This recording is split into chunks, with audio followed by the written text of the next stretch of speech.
Good afternoon friends, welcome in our इंग्लिशोमेनिया।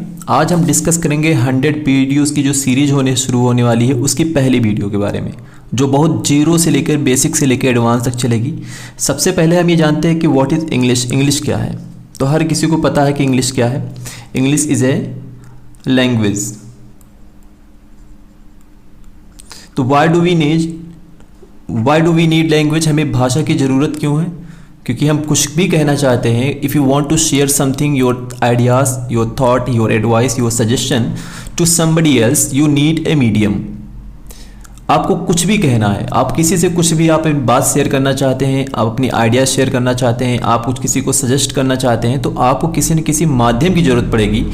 उस माध्यम से आप करेंगे तो वो हो सकती है इंडिकेटिव लैंग्वेज यानी नॉन वर्बल। और अगर वर्बल आप यूज कर रहे हैं तो वर्बल में आप कर सकते हैं कि कुछ भी आप लिख के बताएंगे। तो उसको लिख के बताने के लिए कम से कम आपके पास कोई भाषा होनी चाहिए जिसके माध्यम से आप उसको डिलीवर कर पाएँ, उस तक पहुँचा पाएँ। तो इंग्लिश भी इसी तरीके की एक लैंग्वेज है जिसकी अपनी एक ग्रामर है, जिसका अपना कुछ रूल होता है, वही भाषा होती है, उसकी अपनी स्क्रिप्ट होती है, उसकी अपनी स्टाइल होती है लिखने की, उसके ग्रामर होते हैं, उसे की हम भाषा कहते हैं। क्योंकि भाषा भी कई तरीके, आप बोली भी जानते हैं और एक भाषा होती है। अगर हम देखें किसी से कम्युनिकेट करना चाहते हैं, किसी से बात करना चाहते हैं, तो हम दो चीज़ों से कर सकते हैं। एक तो हम डायरेक्टली कह सकते हैं कि इंग्लिश। तो सबसे पहले हम देख लें इंग्लिश की इंपॉर्टेंस क्या, फिर उसके बाद में आगे चल के इसके डिस्कस करेंगे। तो इंग्लिश की इंडिया में सबसे पहले देखते हैं क्या इंपॉर्टेंस है। तो अगर हम कॉन्स्टिट्यूशन की बात करें तो इंग्लिश को क्या दर्जा दिया गया है, क्या उसको रिस्पेक्ट है, क्या स्टैंडर्ड है। तो इन 1963 ऑफिशियल लैंग्वेज है, यानी जो भाषा एक्ट बना हुआ हमारा ऑफिशियल कार्यालयी भाषा एक्ट बना हुआ है 1963 में, इसको माना गया एसोसिएट ऑफिशियल लैंग्वेज, यानी सहायक कार्यकारी भाषा या कार्यालयी भाषा। यानी सहायक के रूप में आपको हिंदी अगर नहीं आती है या आपको लैंग्वेज नहीं आती है तो उस जगह पर ये आपकी हेल्प करेगी, आप इंग्लिश में कोई चीज़ कर सकते हैं।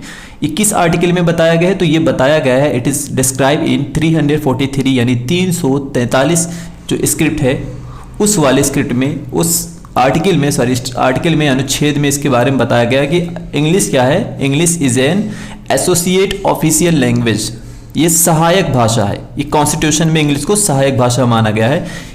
कौन से? ऑफिशियल लैंग्वेज एक्ट 1963 में ये बात की गई है। और अगर इसको हम क्या नाम दिया गया है, कौन से आर्टिकल में? तो आर्टिकल है ये तो एक्ट था जो रूल के लिए था, लैंग्वेज के लिए था। तो ये आर्टिकल है 343, इसमें इसकी बात की गई है। और अगर हम इसके बारे में बात करें और हम किस नाम से जानते हैं इस चीज़ को, तो इसको कुछ और नाम से भी जानते हैं हमें, ग्लोबल लैंग्वेज के रूप में। English is a global language, ये किस में कहा गया? तो एनसीएफ है, नेशनल करिकुलम फ्रेमवर्क 2005 एनसीएफ, जो ये बताता है कि किस माध्यम से सजेशन देता है, रिकमेंडेशन देता है। ये एक आयोग होता है, कमेटी होती है जो ये सजेस्ट करती है कि किस लैंग्वेज को कैसे पढ़ाया जाना है, किस स्टेज पर क्या पढ़ाया जाना है। तो एनसीएफ ने माना है लैंग्वेज को ग्लोबल लैंग्वेज। अब ग्लोबल लैंग्वेज का मतलब क्या है कि पूरी दुनिया की भाषा ये है? तो ग्लोबल लैंग्वेज का वो मतलब बिल्कुल नहीं है। ग्लोबल लैंग्वेज का मतलब है कि अगर दो लोग हैं, दो व्यक्ति हैं, मान लेते हैं इसको हिंदी आती है पहले इंसान को, दूसरे वाले को तमिल आती है, ठीक? दो डिफरेंट पीपल हैं, एक जगह मिले और एक को हिंदी आती है, एक को तमिल आती है। ये अपना कुछ बात इनसे कहना चाहता है और ये भी कुछ इनसे कहना चाहते हैं, लेकिन दोनों अनएबल है एक दूसरे की लैंग्वेज को अंडरस्टैंड करने के लिए, समझने के लिए। Then how can they understand their each other's language? एक दूसरे की भाषा कैसे वो समझेंगे? तो they will use second language, that's also called second language in NCF 2005. second language will be there English. अब क्या उन्हें इंग्लिश आती होगी? तो ज़रूरी नहीं कि इंग्लिश आए। अगर वो थोड़ा बहुत भी उनके प्रोफिशिएंसी है, यानी बेसिक प्रोफिशिएंसी है, थोड़ा कम्युनिकेशन स्टाइल जानते हैं, अगर उस चीज़ का नाम भी बता देंगे तो वो चल जाएगा।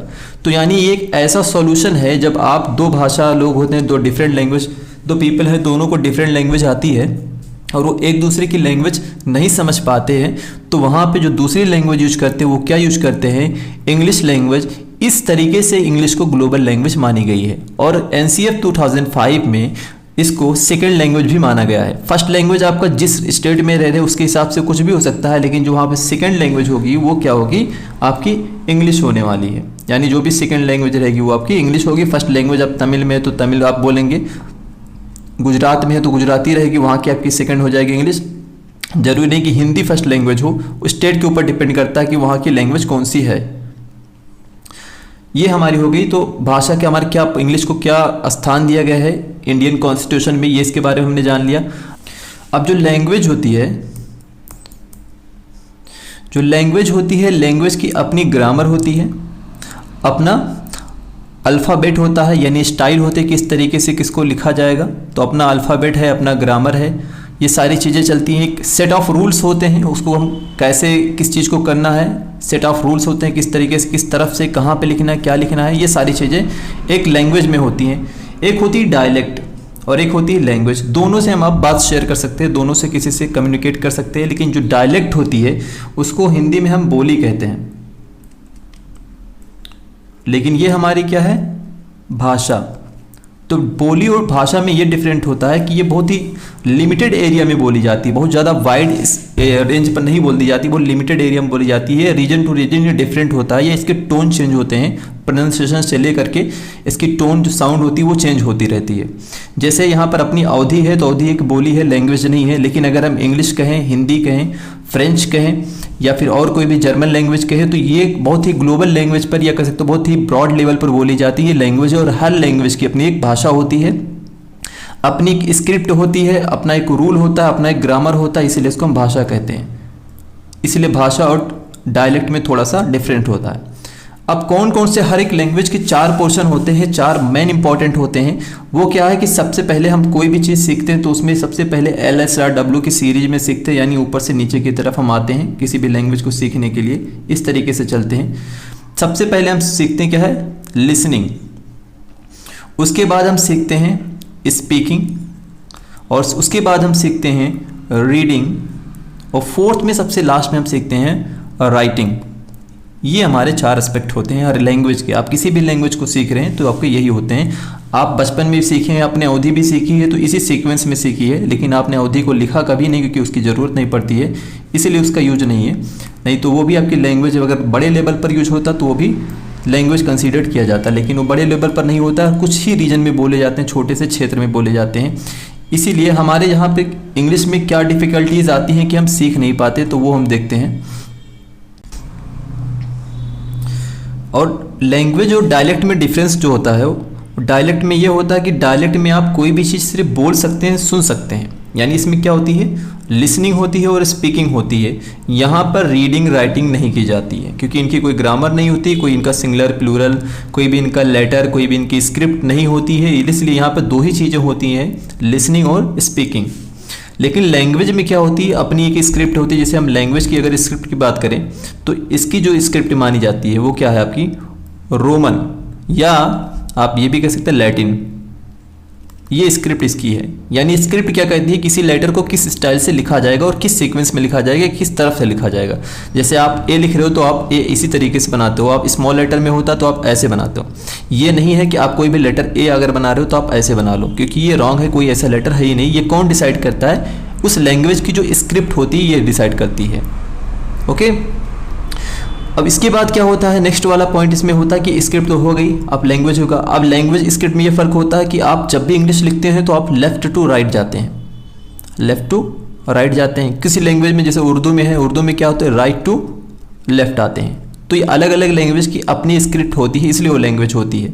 और उनका क्या होता है, अपना एक लेटर होता है और स्टाइल से लिखा जाता है, उसको हम स्क्रिप्ट कहते हैं। तो इसकी जो इंग्लिश की स्क्रिप्ट क्या है, रोमन या फिर लैटिन स्क्रिप्ट है। ये हम जान करेंगे, ये इंपॉर्टेंट काफ़ी ज़्यादा है कि किस स्क्रिप्ट की हम पढ़ रहे हैं। आपको अगर लैंग्वेज कोई सीख रहे हैं तो आपको स्क्रिप्ट तो पता होनी चाहिए कि कौन सी हम रहे, किस स्टाइल से लिख रहे हैं, तो ऐसा क्यों लिख रहे हैं।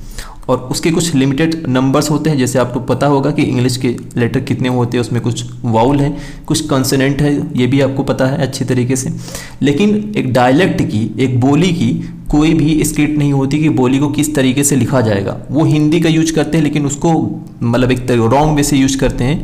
उसी को हिंदी पर डिपेंडेंट है, क्योंकि वो एक हिंदी की कह सकते हैं एक टूटी बिखरी हुई जो बोली होती है वो खड़ी बोली में आ जाती है, क्योंकि इनकी अपनी कोई स्क्रिप्ट होती ही नहीं है। लेकिन लैंग्वेज की हमेशा एक स्क्रिप्ट होती है, जैसे पंजाबी की है, उर्दू की फ़ारसी है, पंजाबी की गुरमुखी है। इस तरीके से हर एक लैंग्वेज की अपनी एक स्क्रिप्ट होती है और एक स्टाइल होता है लिखने का। अब हम बात करते हैं हम फेस क्या करते हैं, चैलेंजेस क्या होती है जो हम नहीं सीख पाते। अगर इंग्लिश हमारे लिए डिफ़िकल्ट बन रहा है तो क्यों इतना डिफ़िकल्ट है, क्या ऐसा कोई रीज़न है? तो why do we feel difficult to learn English, हम इंग्लिश को सीखने में क्या परेशानी क्यों होती है, क्यों हमें डिफ़िकल्टीज आती है, क्या हमारी प्रॉब्लम्स होती हैं जो हम नहीं सीख पाते। तो सबसे पहले अगर हम ये देखना चाहें तो हमारे यहाँ अगर खास करके ये रूरल एरिया की बात करें तो यहाँ पर एक चीज़ की कमी पाई जाती है, वो क्या है? इन्वायरमेंट। इन्वायरमेंट की कमी पाई जाती है। पहली सबसे बड़ी प्रॉब्लम यह है कि आपको इन्वायरमेंट, आप लैंग्वेज सीख भी रहे हैं लेकिन आप यूज करने का आपको मौका नहीं मिल रहा है। There is no chance to use this language, what are you learning at this time. ये सबसे बड़ी प्रॉब्लम होती है कि हम लैंग्वेज को यूज ही नहीं कर पा रहे, सीख रहे हैं। And if you are not using any kind of language in your environment, you won't be able to remember that rule, that words and that correct form of the sentences. तो आप कभी भी नहीं याद कर पाएंगे, याद करेंगे आप भूल जाएंगे, रिवीजन तो हो ही नहीं रहा ना। If you revise anything again and again you will be remember for ever. तो लेकिन यहाँ पर कुछ इन्वायरमेंट नहीं मिलता, सबसे पहले लैक ऑफ इन्वायरमेंट होता है। और सेकेंड पॉइंट अगर देखें तो यहाँ पर प्रोफेशनल जो एक्सपीरियंस टीचर कह सकते हो, क्या जो इंग्लिश टीचर यहाँ पर टीचिंग करते हैं इंग्लिश की, वो दो चीज़ों पर फोकस करते हैं। और हमारी भी गलती भी होती थोड़ी सी कि हमने क्या सीखा कि लैंग्वेज में LSRW चलता है। आप सीक्वेंस जो सीखेंगे इस तरीके से सीखते हैं, आप पहले लिसनिंग करते हैं, आपकी पड़ोसी में या आपके इन्वायरमेंट में किसी ने कुछ बोला, आपने उसको कैच किया, उसके बाद उसने आपने रिपीट किया, उसको बोला, पहले ये किया, फिर उसको जो सुना वो सही सही वो बोला, उसके बाद में उसको लिख के प्रैक्टिस किया या बोल के या पढ़ के प्रैक्टिस किया और लास्ट में उसको नोट डाउन कर लिया, लिख गया या होमवर्क के तौर पर लेके चले आते उसको कंप्लीट करने के लिए।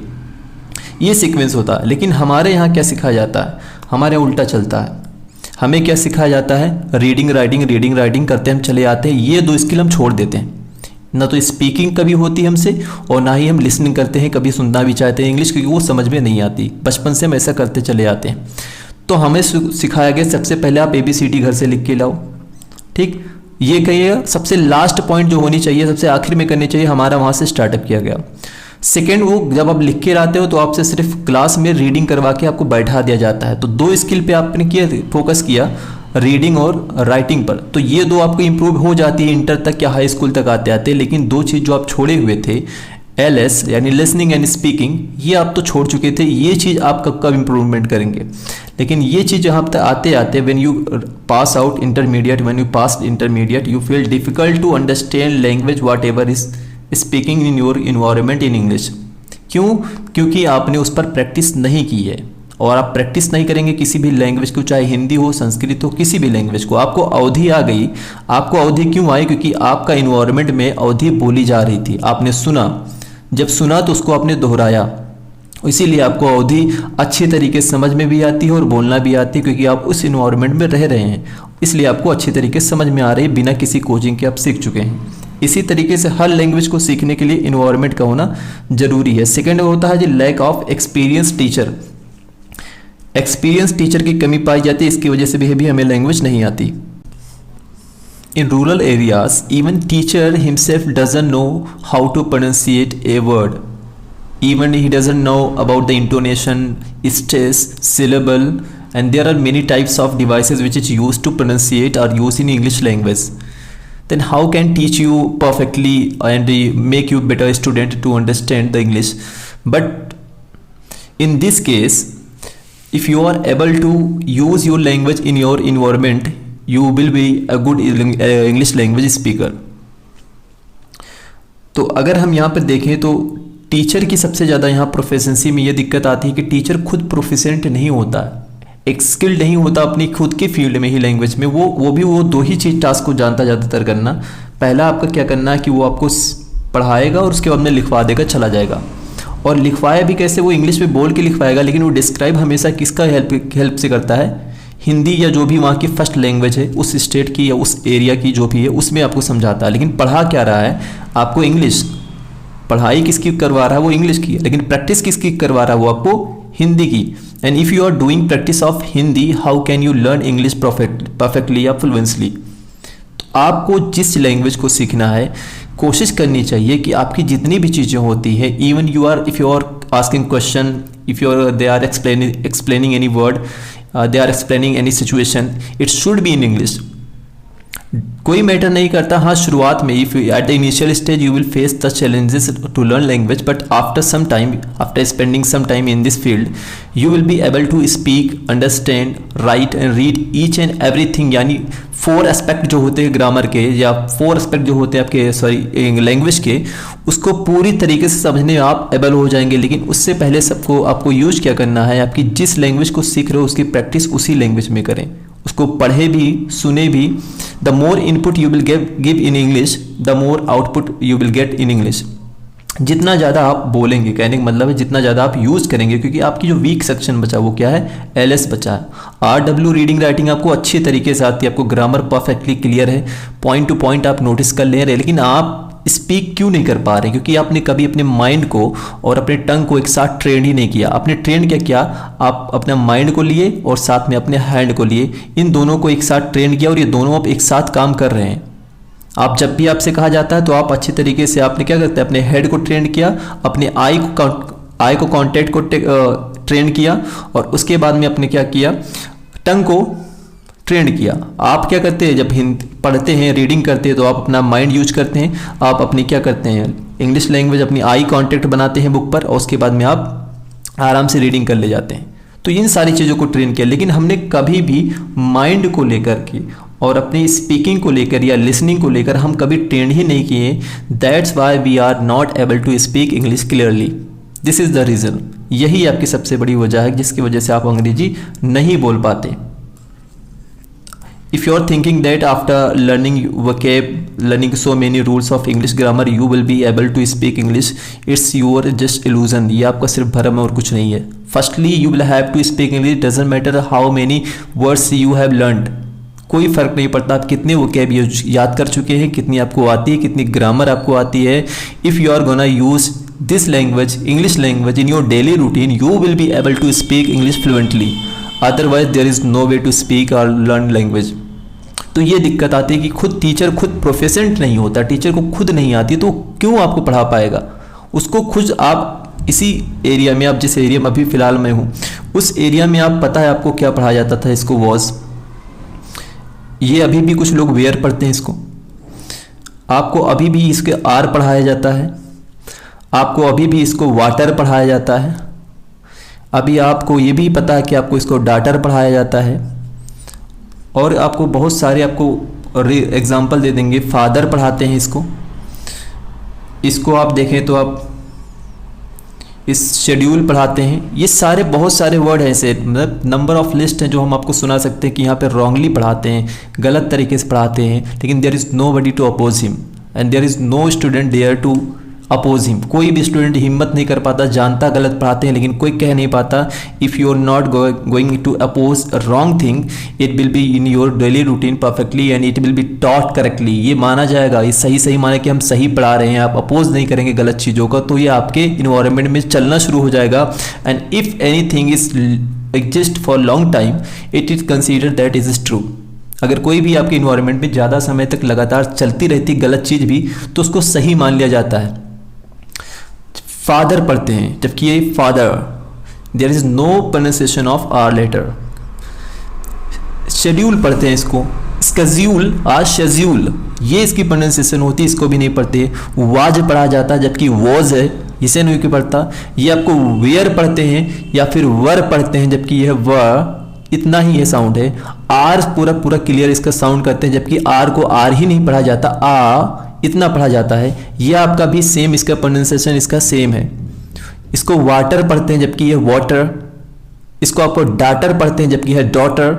तो बहुत सारी चीज़ें हैं आपके इन्वायरमेंट में गलत तरीके से पढ़ाई जाती हैं। तो सबसे पहले आप ये फोकस करें, आप कहीं भी सीखिए लैंग्वेज का, ज़रूरी नहीं कि आप कोई परफेक्ट टीचर ढूंढ के, लेकिन उसकी सबसे पहले ये चीज़ें स्किल चेक करिए, क्या उसकी चीज़ें वो उसको क्लियर है या नहीं है, जो वो आपको सिखा रहा है, क्या सच में वो खुद पहले उस चीज़ पर कमांड है। What are the qualifications of is that teacher, सबसे पहले ये चेक करिए कि उसकी क्वालिफिकेशंस क्या है।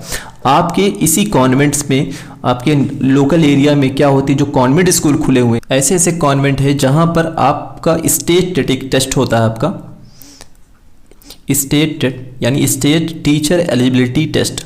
यानी स्टेट की छोटी सी टेस्ट होती है, 2 प्राइमरी एक होती है, एक जूनियर की होती है। इवन लोग प्राइमरी की टीचर की जो स्टेट टेट क्वालिफिकेशन है वो क्वालिफाई नहीं कर पाते, और वो आपके बच्चों को पढ़ा रहे हैं जो उनके बस की बात खुद नहीं होता, जो खुद वो नहीं जानते उसकी वो टीचिंग कर रहे हैं।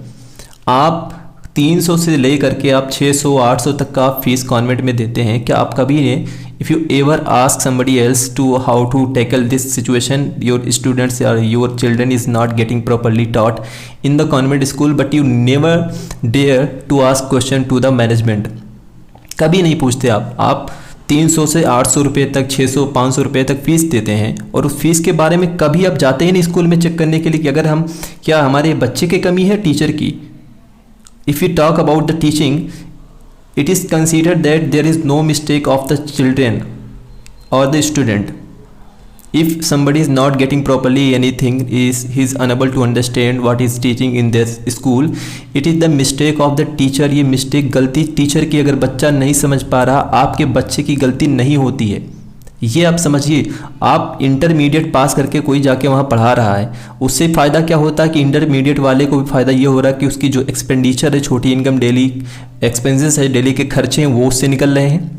मैनेजमेंट का क्या फ़ायदा होता है कि उसको आपको 3000 देकर उसको एक अच्छा टीचर मिल जा रहा है। अच्छा नहीं कह सकते, लेकिन वो आपके लिए समझते हैं कि अच्छा टीचर है, क्योंकि अच्छा इसलिए उनके लिए मैनेजर के लिए होता है क्योंकि उसको 3000 रुपये में आप वो टीचर मिल गया है। जबकि एक एक्चुअल टीचर की जो सैलरी होती है, एक अच्छे टीचर की उस लैंग्वेज की अगर वो टीचिंग कर रहा है तो कम से कम आपको वो 18,000 से नीचे नहीं लेने वाला। तो उसकी अच्छी इसलिए हो कि इनका 15,000 का आपका सेविंग कर रहे हैं, और आपसे उतना ही ले रहे हैं जितना कि 18,000 से पढ़वाने वाले से लेते हैं। तो सबसे पहले आप ये देखिए कि क्या आपके बच्चा जो पढ़ रहा है उसको पढ़ाने वाला टीचर क्वालिफाइड है या नहीं है। अगर नहीं क्वालिफाइड है तो जल्दी से हटाइए वहाँ से। उससे बेहतरीन आपके मॉडल प्राइमरी स्कूल्स जो हैं वो हैं, क्योंकि उसमें क्वालिफाइड टीचर होते हैं, उनका सिलेक्शन बेहतरीन तरीके से किया जाता है। वहाँ पर बहुत सारे टीचर आपको मिल जाएंगे जो अच्छी शिक्षा दे सकते हैं। This is our mistake. That's why we are unable to understand or learn language in our environment, in our school, in our colleges, because they focus only, if they are teaching very well, they focus only on 2 things. One is reading and writing, not on speaking and listening.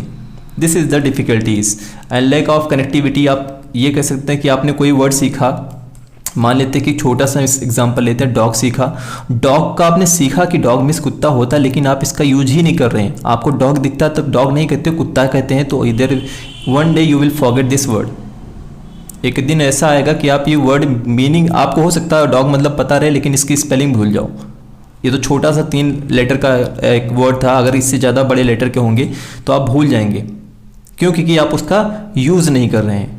तो आप एक language सीखने अगर जा रहे हैं तो सबसे पहले जो बेसिक चीज़ें होती जो आपको करना है पर दिन, हर दिन वो आप पर डे करना है, वो चीज़ आप पहले से पता होनी चाहिए क्या करना है।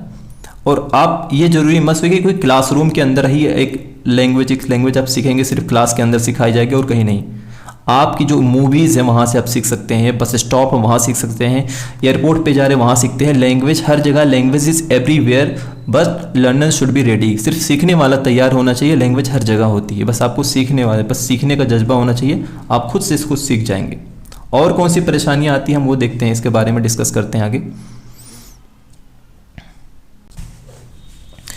Third point is why is English very important for us या फॉर इंडियन या फॉर एनीबडी एल्स। किसी भी और के लिए लैंग्वेज क्यों सबसे ज़्यादा, खास करके इंग्लिश लैंग्वेज क्यों इंपॉर्टेंट है, क्यों इसको इतनी ज़्यादा स्किल है। तो एक लैंग्वेज है ना, लैंग्वेज एक स्किल है, एक टैलेंट तो है नहीं, तो इतनी ज़्यादा हम इंपॉर्टेंट क्यों देते हैं, इसको इंपॉर्टेंस क्यों दे रहे हैं। इम्पॉर्टेंट ये है कि आप जिस फील्ड में जा रहे हैं, after passing matriculation examination you will have to face the challenges of the English language except BA Hindi और संस्कृत और उर्दू। जिस लैंग्वेज से आप बीए कर रहे हैं उसको छोड़ दें, अगर कि आप संस्कृत से कर रहे हैं, हिंदी से कर रहे हैं, उर्दू से कर रहे हैं, तो उसके बाद जो लैंग्वेज आपकी होगी you will have to face English. वो आपकी कंटेंट्स होंगे, जो आपकी स्टडी मटेरियल्स होगी वो क्या होगी, इंग्लिश की होगी। And rich contents are available in English. जो रिच कंटेंट्स से अच्छी चीज़ें हैं, अच्छी बुक्स हैं, वो अभी भी अवेलेबल सबसे ज़्यादा अगर किसी उस लैंग्वेज में है तो वो इंग्लिश में। ये क्यों? क्योंकि आपको पता होगा सोक्रेट्स के बारे में आपने पढ़ा ही होगा, एथेंस में बिफोर 400 BC यानी जीसस क्राइस्ट के पैदा होने से 400 साल पहले लगभग वहाँ पर जो एजुकेशन चल रही थी, साइंस जो हम आज पढ़ रहे हैं, जो हमारी अब वर्ल्ड में चल रहा है, एक दूसरे से कंपटीशन कर रहे हैं, वो दौर तब था जो वहाँ पे साइंटिस्ट का इन्वेंट हो चुका था, लोगों एस्ट्रोनॉट्स के बारे में यानी एस्ट्रोलॉजी के बारे में, नक्षत्र के बारे में, आकाश के बारे में स्टडी कर रहे थे। तो उनकी लैंग्वेज जो मेनली थी वो आपकी इंग्लिश से कन्वर्टेड, लैटिन मान लो, इस तरीके की लैंग्वेज थी जो इसी बुक में मिल जाएगी आपको। जितने भी आपके देखेंगे साइंटिस्ट होते हैं, नोबेल प्राइज़ विनर होते हैं, ज़्यादातर केसेस में वो फॉरेनर होते हैं। फॉरेनर की लैंग्वेज नहीं बल्कि हम ग्लोबल लैंग्वेज बेहतर मानते हैं, क्योंकि ग्लोबल लैंग्वेज में सबको पढ़ना आसान है। आप कोई फ्रेंच है, कोई जर्मन है, जर्मन में खोज के जर्मन में उसने कोई बुक लिखा तो उसको तुरंत का तुरंत ट्रांसलेट किस में किया जाता है, वेस्टर्न लैंग्वेज में। वेस्टर्न लैंग्वेज आपकी है इंग्लिश, और इंग्लिश ज़्यादातर देशों की वेस्टर्न में है, इसलिए इंग्लिश में कर देने से वो कंटेंट होता है, जो स्टडी मटेरियल होता है, सबके लिए बेहतर होता है, पढ़ने में आसान हो जाता है। तो जितने भी रिच कंटेंट्स हैं, जितने भी अच्छे कंटेंट्स हैं, वो आपको मिलने वाले इंग्लिश में।